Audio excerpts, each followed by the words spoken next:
तो स्वागत है आप सभी का कलिंग गेम्स आर्क के अंदर। और इससे पहले की स्टोरी इटाडोरी एक्सटर्मिनेशन आर्क मैंने ऑलरेडी चैनल पर एक्सप्लेन कर रखी है, तो अगर आप लोगों ने अभी तक उसे चेकआउट नहीं किया तो उसे भी चेकआउट करना मत भूलना। तो अब शुरू होगा मौत का नंगा नाच यानी कि जुजुत्सु काइसेन चैप्टर 144। तो मेगुमी यहाँ इटाडोरी से कहने लगता है कि केंजाको यहाँ पर एक गेम शुरू कर रहा है जिसका नाम है कलिंग गेम, और ना चाहते हुए भी मेरी बहन उस गेम के अंदर इन्वॉल्व होती जा रही है और उसे बचाने के लिए मुझे इटाडोरी तुम्हारी मदद चाहिए। और ये चीज सुनने के साथ ही इटाडोरी को अपने दद्दा की याद आने लगती है। उसके दद्दू ने इटाडोरी से कहा था कि Itadori you are the strongest, तो तुम्हें दूसरों की मदद करनी चाहिए। जिस सब के चलते इटाडोरी यूटा से एक बात कहने लगता है।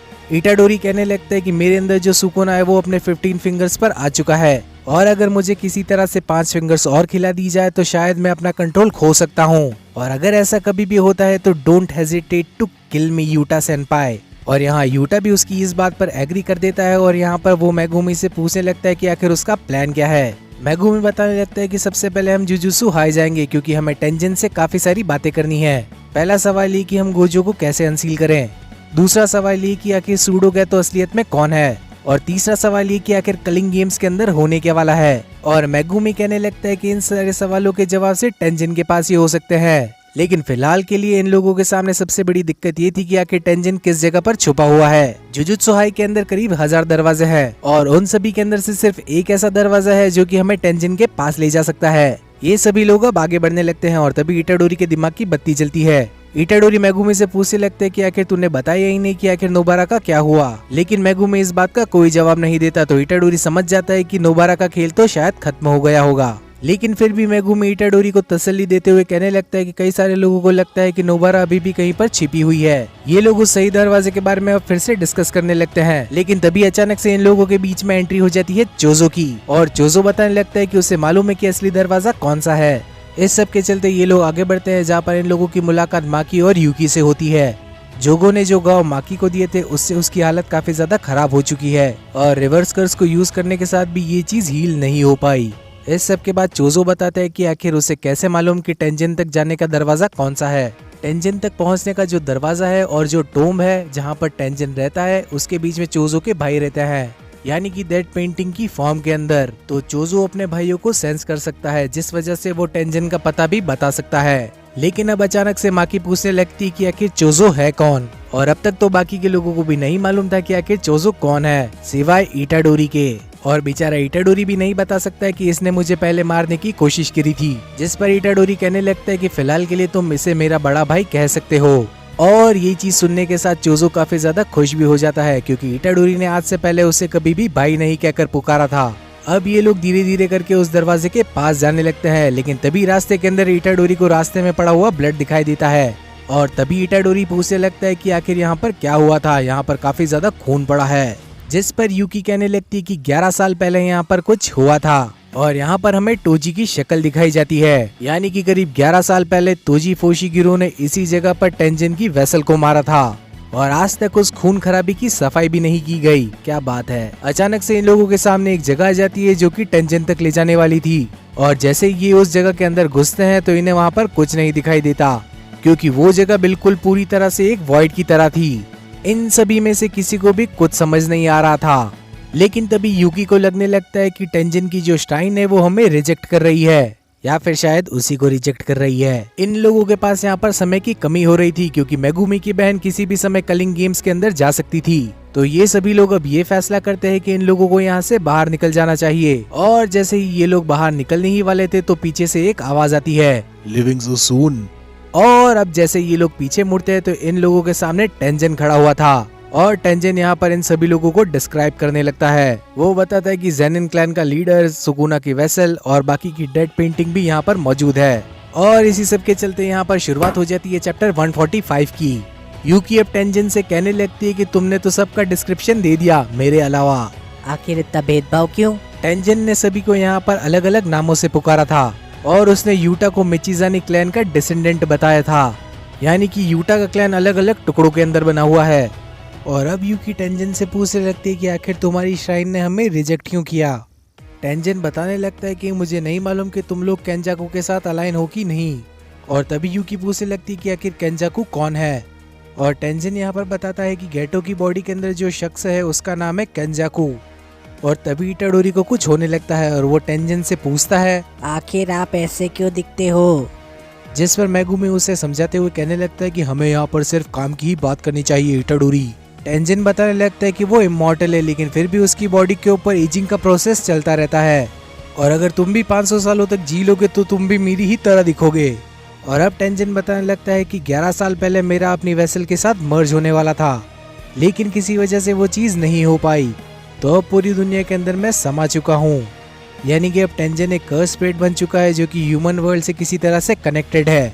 इस सब के बाद यूटा उससे पूछने लगता है कि आखिर हम गोजो को अनसील कैसे करें।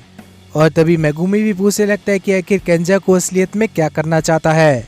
टेंजन इस सवाल का जवाब देने को एक ही शर्त पर राजी था, इन सभी लोगों के अंदर से किन्हीं 2 लोगों को उसका बॉडीगार्ड बनना होगा और ये सभी लोग भी इस शर्त के लिए राजी हो जाते हैं। टेंजन अब सबसे पहले केंजाकू के बारे में बताने लगता है। केंजाकू का असली मकसद ये है कि वो ह्यूमन एवोल्यूशन को और भी अच्छी तरीके से आगे बढ़ा पाए, लेकिन यही बात हमारी ही तरह मेगुमी के भेजे में भी नहीं उतरती।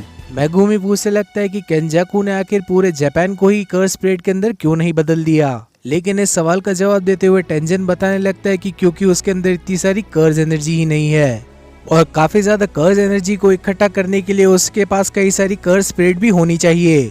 तो अब केंजाकू ने यह फैसला किया है कि वो सारी इंसानियत को टेंजन के साथ जोड़ देगा, लेकिन तभी इटाडोरी उसकी बात काटते हुए कहने लगता है कि आप तो खाली स्टार प्लाज्मा वेसल के साथ ही मर्ज हो सकते हो, जिस पर टेंजन कहने लगते हैं कि 11 साल पहले वो मर्ज नहीं हो पाए थे, जिस वजह से उनका इवोल्यूशन और भी ज्यादा आगे बढ़ गया और इसीलिए वो किसी भी आम इंसान के साथ भी मर्ज हो सकते हैं। चोजो पूछने लगता है कि आपका तो एक ही शरीर है तो आप तो शायद एक ही इंसान के साथ मर्ज हो सकते होगे, जिस पर टेंजन बताने लगते हैं कि अब वो पूरे दुनिया के साथ जुड़ चुकी है तो अब एक से कई ज्यादा लोगों के साथ वो जुड़ सकते हैं और अगर कोई भी ह्यूमन मेरे साथ मर्ज होगा तो वो किसी भी सोलर से ज्यादा बन जाएगा। टेंजन बताने लगते हैं कि उसने अभी तक अपनी बॉडी को इस शेप के अंदर इसीलिए संभाल कर रखा हुआ है क्योंकि वो बैरियर टेक्निक को पजेस करते हैं और अगर मेरा मर्ज किसी भी आम इंसान से हो गया और वो आउट ऑफ कंट्रोल चला गया तो पूरी दुनिया ही तबाह हो जाएगी। इटाडोरी पूछने लगता है कि आखिर केंजाकू ऐसा करना क्यों चाहा है, जिस पर टेंजन बताने लगते हैं कि उसे भी इस सवाल का जवाब नहीं मालूम और तभी माकी कहने लगती है कि अगर आप मर्ज होने से ही रिजेक्ट कर दे तो क्या होगा,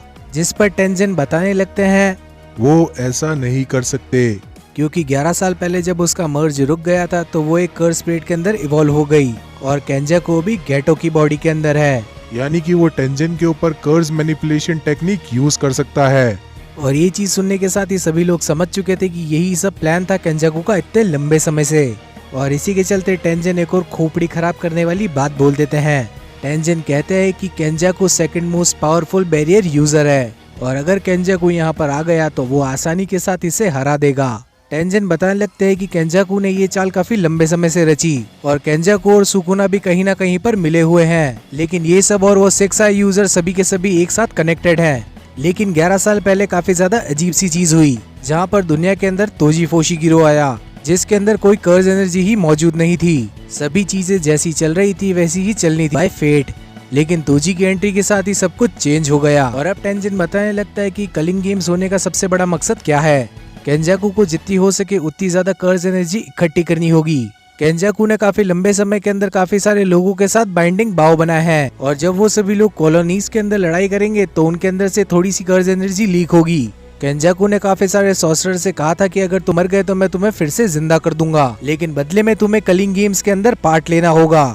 जैसे कि इटाडोरी अभी सुकुना का वेसल है, वैसे ही कई सारे लोग अब एंशिएंट सॉर्सरर के वेसल बन चुके हैं और शिबुया इंसिडेंट आर्क के एंडिंग के अंदर ही उसने कई सारे सॉर्सरर को जिंदा भी कर दिया था, यानी कि अब सॉर्सरर्स की कमी तो नहीं पड़ने वाली। और अगर हम केंजाकू को इस गेम के अंदर मार भी दें तो भी ये सभी चीजें खत्म नहीं होने वाली। इटाडोरी पूछने लगता है कि आखिर गोजो को अनसील कैसे करना है, लेकिन टेंजन पूछने लगते हैं कि आखिर यहाँ पर रुकने वाले 2 लोग कौन होंगे और यहाँ पर बॉडीगार्ड बनने वाले लोग हैं चोजो और यूकी।